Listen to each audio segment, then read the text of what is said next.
ಶಕ್ತಿಯ ರೂಪ ಬ್ರಹ್ಮಚಾರಿಣಿ. ಅಶ್ವಯುಜ ಮಾಸದ ಶುಕ್ಲ ಪಕ್ಷದ ದ್ವಿತೀಯ ಅಂದರೆ ಬಿದಿಗೆ ತಿಥಿಯಂದು ದುರ್ಗಸ್ವರೂಪಿಣಿಯಾದ ಬ್ರಹ್ಮಚಾರಿಣಿ ಆರಾಧನೆಯನ್ನು ಮಾಡಬೇಕು. ಬ್ರಹ್ಮ ಎಂದರೆ ತನ್ನ ಆತ್ಮವನ್ನು ಯಾರೆಂದು ತಿಳಿಯುವುದು.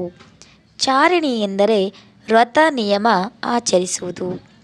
ಆ ಮೂಲಕ ನಾನು ಯಾರೆಂದು ತಿಳಿಯುವುದು.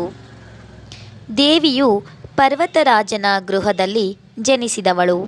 ಪ್ರಜಾಪತಿ ದಕ್ಷನಿಂದ ತನ್ನ ಪತಿ ಶಿವನು ಅವಮಾನಗೊಂಡಾಗ ಸತಿಯಾಗಿ ಮರುಜನ್ಮ ಪಡೆದು ಮತ್ತೆ ಶಿವನನ್ನೇ ವರಿಸಲು ಬ್ರಹ್ಮಚಾರಿಣಿಯಾಗಿ ಅವತರಿಸಿದ ರೂಪವೇ ಬ್ರಹ್ಮಚಾರಿಣಿ.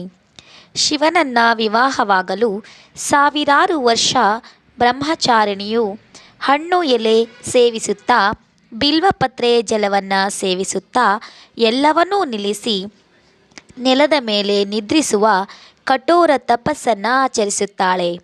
ಈ ತಪೋಶಕ್ತಿಯಿಂದ ಶಿವನನ್ನು ಒಲಿಸಿಕೊಂಡು ವಿವಾಹವಾಗುವ ಅವತಾರವೇ ಬ್ರಹ್ಮಚಾರಿಣಿ.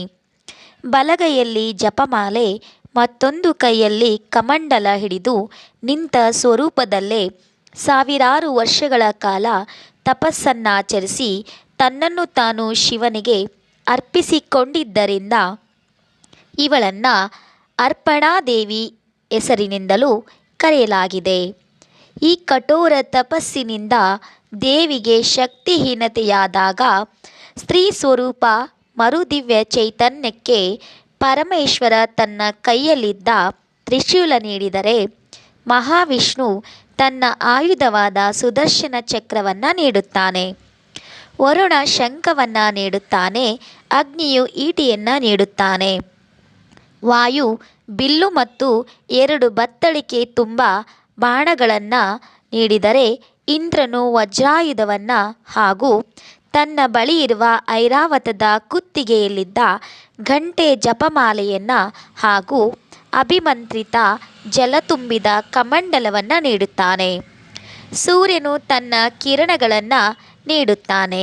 ಹೀಗೆ ಎಲ್ಲ ದೇವತೆಗಳು ತಮ್ಮಲ್ಲಿರುವ ಶಕ್ತಿಗಳನ್ನು ಬ್ರಹ್ಮಚಾರಿಣಿಗೆ ಧಾರೆ ಎರೆಯುತ್ತಾರೆ. ಎಲ್ಲ ದೇವತೆಗಳು ನೀಡಿದ ಶಕ್ತಿಯಿಂದ ದೇವಿಯು ಸರ್ವಶಕ್ತಳಾಗಿ ಜಗತ್ತನ್ನು ಕಾಪಾಡಲು ಮತ್ತು ಬೆಳಗಲು ಮುಂದಾಗುತ್ತಾಳೆ. ಬ್ರಹ್ಮಚಾರಿಣಿಯು ರೀಂ ಎಂಬ ಉಚ್ಚಾರಣೆಗೆ ಒಲಿಯುತ್ತಾಳೆ. ಬಿಳಿ ಬಣ್ಣದ ವಸ್ತ್ರವನ್ನು ಹುಟ್ಟುಕೊಂಡು ಜ್ಞಾನದ ಪ್ರತೀಕಳಾಗಿದ್ದಾಳೆ. ವಾಗ್ದೇವಿಯ ವ್ಯಾಕರಣ ರೂಪದಲ್ಲಿದ್ದು ಮಾನವ ಕುಲಕ್ಕೆ ನೀತಿ ಪಾಠವನ್ನು ಬೋಧಿಸುತ್ತಿದ್ದಾಳೆ. ಕೈಯಲ್ಲಿರುವ ಕಮಲವು ಜ್ಯೋತಿಷ್ಯವಾಗಿದೆ. ಧನ ಸಂಪತ್ತಿನ ಧಾತ್ರಿಯೂ ಮೋಕ್ಷದಾಯಿನಿಯೂ ಆಗಿರುವಳು. ಜ್ಞಾನ ಮತ್ತು ವಿಜ್ಞಾನಗಳನ್ನು ದಯಪಾಲಿಸುವವಳು. ತ್ರಿನಯನಿಯಾಗಿರುವ ಬ್ರಹ್ಮಚಾರಿಣಿಯಲ್ಲಿ ಸೂರ್ಯ, ಚಂದ್ರ, ಇತರ ಗ್ರಹಗಳ ಅಗ್ನಿಯ ಪ್ರಕಾಶವಿದೆ. ತ್ರೈಲೋಕದ ಉತ್ಪಾದನೆಯು ಪರಾಶಕ್ತಿಯಿಂದ ನಡೆಯುತ್ತಿದೆ. ಬ್ರಹ್ಮಚಾರಿಣಿಯು ವಾಕ್ಶಕ್ತಿ ಮತ್ತು ತ್ರಿನೇತ್ರಿಯಾಗಿ ಇಚ್ಛಾ, ಜ್ಞಾನ ಮತ್ತು ಕ್ರಿಯೆಗಳೆಂಬ 3 ಗುಣಗಳನ್ನು ಹೊಂದಿದ್ದಾಳೆ. ವಾಕ್, ಮನಸ್ಸು ಮತ್ತು ಪ್ರಾಣರೂಪಳಾಗಿ ವಿಶ್ವದ ಸಂಚಾಲನೆಯನ್ನು ಮಾಡುತ್ತಾ ಬ್ರಹ್ಮಮಯಿಯಾಗಿದ್ದಾಳೆ. ಜ್ಯೋತಿಷ್ಯ ಶಾಸ್ತ್ರದಲ್ಲಿ ಬ್ರಹ್ಮಚಾರಿಣಿಯನ್ನು ಪ್ರತಿನಿಧಿಸುವ ಗ್ರಹಗಳೆಂದರೆ ಮಂಗಳ ಮತ್ತು ಕುಜಗ್ರಹ.